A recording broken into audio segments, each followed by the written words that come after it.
আসসালামু আলাইকুম। আমি জাকির হোসেন।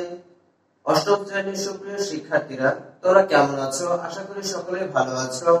আজ আমরা অনুশীলনী 2.1 থেকে মুনাফা আসলের অঙ্কগুলো করব। চলো আমরা আজকের ক্লাসে চলে যাই। আমরা স্ক্রিনে চলে যাই। আমরা দেখি এখানে একটি অঙ্ক দেয়া আছে। সর্বপ্রথম আমাদের কাজ হচ্ছে অঙ্কের রাশিটি খুব ভালোভাবে পড়ে ফেলা। অঙ্কের রাশি আমরা খুব ভালোভাবে পড়ে আইডেন্টিফাই করে ফেলবো যে আমরা অঙ্কটা ঠিক কোন জায়গা থেকে শুরু করব। দেখো এখানে লেখা দেয়া আছে বার্ষিক শতকরা মুনাফার হার 10.5 টাকা হলে 2000 টাকার 5 বছরের মুনাফা কত হবে? অর্থাৎ আমাদের এখানে বার্ষিক মুনাফার হার দেয়া আছে। সর্বপ্রথম আমরা শিখে নিই বার্ষিক মুনাফার হার কাকে বলে। অর্থাৎ এক বছরে 100 টাকার যত টাকার আমাদের মুনাফা আসে সেটাকে বলা হয় মুনাফার হার। অর্থাৎ 100 টাকার এক বছরের মুনাফাকে মুনাফার হার বলা হয়। এখানে দেয়া আছে 10.50 অর্থাৎ 10 টাকা 50 পয়সা হচ্ছে আমাদের মুনাফার হার। এখানে আমরা লেখি কিছু ইনফরমেশন, যে সমস্ত ইনফরমেশন দেয়া আছে কি 2000 টাকার 5 বছরের মুনাফা কত হবে। এখানে 2000 টাকা আসলে আমাদের কি 2000 টাকা হচ্ছে আমাদের আসল টাকা। আর কত বছরের মুনাফা বের করতে হবে? 5 বছরের মুনাফা বের করতে হবে। মুনাফার হার কত দেয়া আছে? মুনাফার হার দেয়া আছে 10.50 অর্থাৎ 10 টাকা 50 পয়সা। আমরা এই ইনফরমেশনগুলো এখানে লিখি এইভাবে যে এখানে দেখো মুনাফার হার আর ইকুয়াল 10.50% অর্থাৎ মুনাফার হারকে আমরা দিয়ে প্রকাশ করে থাকি। এখানে আসল দেয়া আছে 2000 টাকা। এরপর সময় n দেয়া আছে 5 বছর। আমাদেরকে বের করতে হবে আয়, অর্থাৎ আমাদেরকে ইন্টারেস্ট বের করে ফেলতে হবে, মুনাফা বের করতে হবে। আমরা একটা সূত্র জানি, এই সূত্রটি হচ্ছে I ইকুয়াল PRN। অর্থাৎ যদি আমরা P কে মূল টাকাকে রেট অফ ইন্টারেস্ট অর্থাৎ যে মুনাফার হার দিয়ে যদি আমরা গুণ করি, তার সাথে যদি বছর দিয়ে গুণ করি, তাহলে আমাদের মুনাফার পরিমাণ বের হবে। সর্বপ্রথম আমরা এই অঙ্কটি এইভাবে করব। এরপর আমরা আরো একটু অন্যভাবে এই অঙ্কটি সমাধান করব। দেখো এখন আমাদেরকে বের করতে বলা হয়েছে যে আয় কত, অর্থাৎ কত টাকা আমরা সুদ পাবো, মুনাফা পাবো। তাহলে আমরা এর নিচে যদি এভাবে বসিয়ে দেই মুনাফা ইকুয়াল আসল গুণন মুনাফার হার গুণন সময়। এখন আমরা আসলের নিচে আসল বসিয়ে দিলাম, মুনাফার হারের নিচে মুনাফার হার বসিয়ে দিলাম, সময়ের নিচে সময় বসিয়ে দিলাম। এখন প্রশ্ন হচ্ছে যে 100 কোথা থেকে চলে আসলো? মুনাফার হার তো 10.50 কিন্তু তার নিচে 100 কোথা থেকে চলে আসলো? একটা জিনিস খুব ভালো করে খেয়াল করো, উপরে যখন আমরা লিখেছি তখন পার্সেন্ট দিয়ে লিখেছি, আর নিচে যখন লিখেছি তখন কিন্তু আর পার্সেন্ট দিয়ে লিখি নাই। 10 টাকা 50 পয়সা শতকরা, তার মানে হচ্ছে 100 টাকায় 10 টাকা 50 পয়সা। সুতরাং আমরা এটা ভেঙে লিখেছি 100, উপরে লিখেছি 10 টাকা 50 পয়সা। অর্থাৎ এটা দ্বারা এটাই প্রকাশ করছে যে 100 টাকার 10 টাকার 50 পয়সা। তাহলে দেখো এখন আমরা যদি এটাকে ক্যালকুলেশন করে ফেলি, 100 দিয়ে যদি আমরা 2000 কে কেটে ফেলি তাহলে কত হবে? 20 হবে। এখন দেখো 5 দিয়ে যদি আমরা 20 কে গুণ করে ফেলি তাহলে কত হবে? 100 হবে। 100 দিয়ে যদি আমরা 10.50 কে গুণ করি তাহলে কত হবে? আমরা মনে করছি এখানে দশমিক নেই, দশমিক না থাকলে যদি আমরা 100 দিয়ে গুণ করতাম তাহলে এর ডান পাশে আরো দুইটা শূন্য এসে বসতো। এখন খেয়াল করে দেখো তো কত ঘর আগে দশমিক আছে? 2 ঘর আগে দশমিক আছে। তাহলে আমরা যদি এই 2 ঘর আগে দশমিক দেই তাহলে দেখব 1050 টাকা, অর্থাৎ 1050 টাকা আমরা মুনাফা পাবো। এই অঙ্কটি আমরা এখানে আরো একটি পদ্ধতিতে করি, এখানে লিখে দিচ্ছি আমরা। অথবা একটা জিনিস খেয়াল করে দেখো, মুনাফার হার হচ্ছে 10 টাকা 50 পয়সা, তার মানে হচ্ছে 100 টাকার এক বছরের মুনাফা হচ্ছে 10 টাকা 50 পয়সা। তাহলে 1 টাকার এক বছরের মুনাফা কত হবে? 10 টাকা 50-এর নিচে চলে যাবে 100। এটা আমরা সবাই বুঝতে পেরেছি। তাহলে এখন যদি আমরা চিন্তা করে দেখি 2000 টাকার এক বছরের মুনাফা কত হবে, তাহলে আমরা 2000 দিয়ে গুণ করে দেব। এরপর আমাদেরকে বের করতে বলা হয়েছে যে 2000 টাকার 5 বছরের মুনাফা কত। তাহলে আমরা লিখে দিচ্ছি 2000 টাকার 5 বছরের মুনাফা হচ্ছে, দেখো 10.50 গুণন 2000 গুণন 5 ডিভাইডেড বাই 100।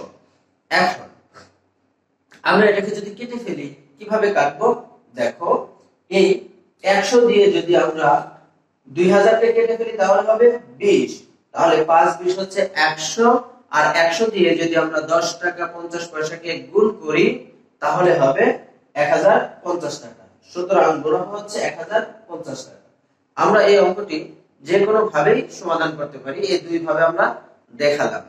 দেখো আমরা তার পরবর্তী অঙ্কে চলে যাই।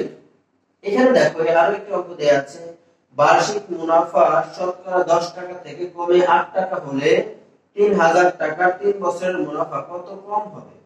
অর্থাৎ কোন একটি মুনাফার পরিমাণ কমে গেছে, আগে ছিল সেটা 10%, কিন্তু হঠাৎ করে তারা কমিয়ে 8% করে দিয়েছে। তার মানে হচ্ছে 2% কমিয়ে দিয়েছে। 2% কমিয়ে দিয়েছে মানে হচ্ছে 100 টাকায় 2 টাকা কমিয়ে দিয়েছে।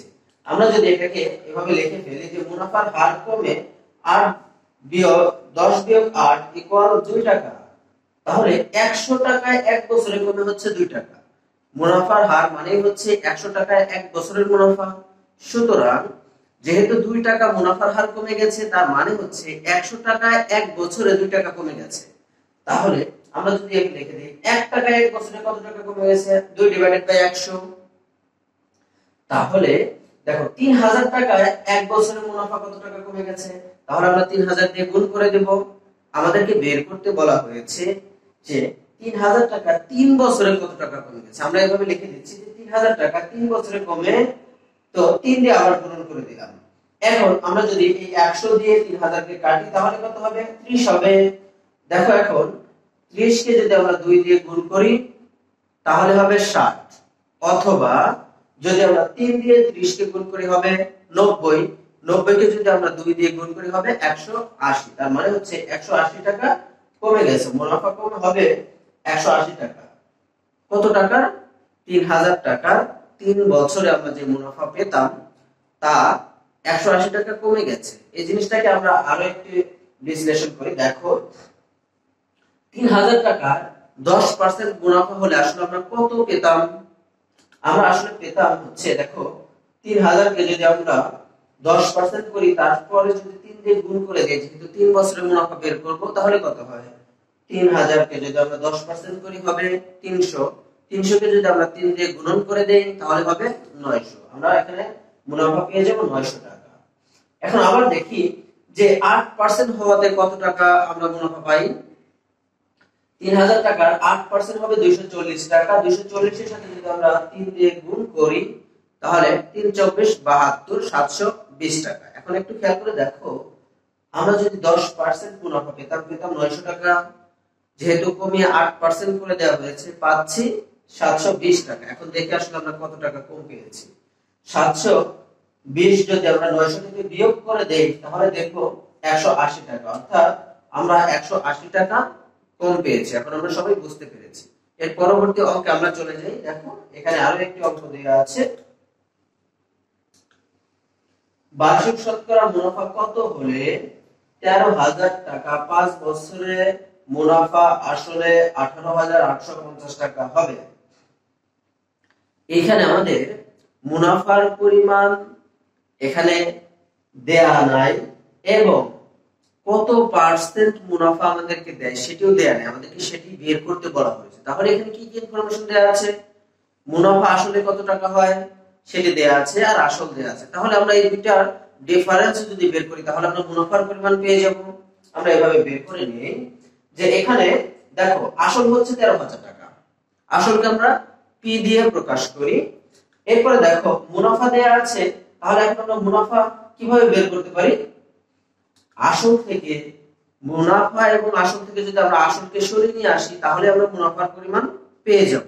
এখানে দেখো মুনাফা এবং আসল দুইটা মিলে দেয়া ছিল 18,850 টাকা, মুনাফা ছিল 13,000 টাকা। এই দুইটা যদি আমরা বিয়োগ করে দেই তাহলে হবে 5,850 টাকা। এই 5,850 টাকা হচ্ছে আমাদের মুনাফা, যেটি অঙ্কের মধ্যে দেয়া ছিল না, আমরা বের করে নিলাম।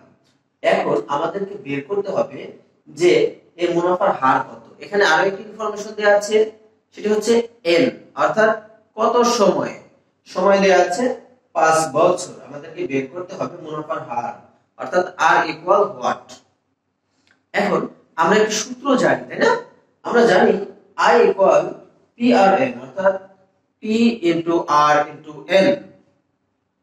এখন আমরা এই পি আর এন যদি বাম পাশে নিয়ে আসি, আই যদি ডান পাশে নিয়ে যাই এবং সেখান থেকে যদি আর কে রেখে আমরা পি আর এন কে আবার সমান চিহ্নের ডান পাশে দিতে চাই, তাহলে সেটি ভাগ আকারে যাবে, এইভাবে হবে। সেটি R equal I divided by P by N. এখন এই আর আমরা বের করতে পারবো তখনই যখন আই পি এন এই তিনটি বিষয়ে যখন আমরা মান বসিয়ে দেব তখন আমরা বের করতে পারবো। তাহলে আমরা এখানে বসিয়ে দিয়েছি, দেখো আই এর জায়গায়, অর্থাৎ যেহেতু আমাদের মুনাফার পরিমাণ বের করে ফেলেছি 5,850 টাকা বসিয়ে দিলাম, পি ছিল 13,000 টাকা বসিয়ে দিলাম, এন ছিল 5,000 টাকা আমরা বসিয়ে দিলাম। দেখো এখন একটি কথা আছে, কথা হচ্ছে আমরা মুনাফার পরিমাণ কিন্তু বের করি, মুনাফার হার বের করি পার্সেন্টেজ, যেহেতু আমরা পার্সেন্টে বের করব, সুতরাং উপরে 100 দিয়ে গুণ করে নিতে হবে। আমরা এখানে দেখো গুণ করে দিচ্ছি 100 দিয়ে। এই 100 কোথা থেকে চলে আসলো? ওই যে আমরা এর আগে অঙ্কে দেখেছি, যখন আমরা এই পার্সেন্টকে ভ্যানিশ করে দেই, পার্সেন্টকে উঠিয়ে দেই, তখন কিন্তু 100 চলে আসে। অর্থাৎ যেহেতু পার্সেন্ট মানে হচ্ছে শতকরা, সেই 100 এখানে চলে এসেছে। এখন আমরা এটাকে কাটাকাটি যদি করি, 100 দিয়ে যদি আমরা 13,000 কে কাটি তাহলে হবে কত? দেখো 130। এখন 5 দিয়ে যদি আমরা 5,850 কে ভাগ করে ফেলি তাহলে কত হবে? হবে 1,170, অর্থাৎ 1170 আমরা পেয়ে যাব। এখন 1170 কে যদি আমরা 130 দিয়ে ভাগ করে ফেলি তাহলে কত হবে? তাহলে হবে 9। আমরা যদি ভাগ করে দেখে দেখব 9, অর্থাৎ 9%। আমাদের যে মুনাফার হার বের করতে বলা হয়েছিল সেটি ছিল 9%। এই অঙ্কটা আমরা কিন্তু আরো একভাবে করতে পারি। দেখো এখানে আমরা এই অঙ্কটি আবার করছি, এটি অন্য একটি পদ্ধতিতে আমরা করব। একটি জিনিস খেয়াল করে দেখো, এখানে আমরা প্রথমে মুনাফার পরিমাণ বের করে নিব। যেহেতু আমরা আসল জানি, আসল দেয়া আছে 13,000 টাকা, মুনাফার পরিমাণ আমরা বের করে নিচ্ছি 5,850 টাকা। একটা জিনিস খেয়াল করে দেখো তো, কত টাকায় 5,850 টাকা লাভ হয়েছে বা মুনাফা আমরা পেয়েছি? নিশ্চয়ই 13,000 টাকায়, তাই না? 13,000 টাকায় আমরা 5,850 টাকা মুনাফা পেয়েছি। কত বছরে? 5 বছরে। তাহলে আমরা এখানে লিখে দিচ্ছি 13,000 টাকায় 5 বছরে মুনাফা হয়ে হচ্ছে 5,850 টাকা। আমাদেরকে বের করতে হবে 100 টাকায় 1 বছরের মুনাফা কত হয়। 100 টাকায় 1 বছরের মুনাফা যা, মুনাফার হার একই কথা।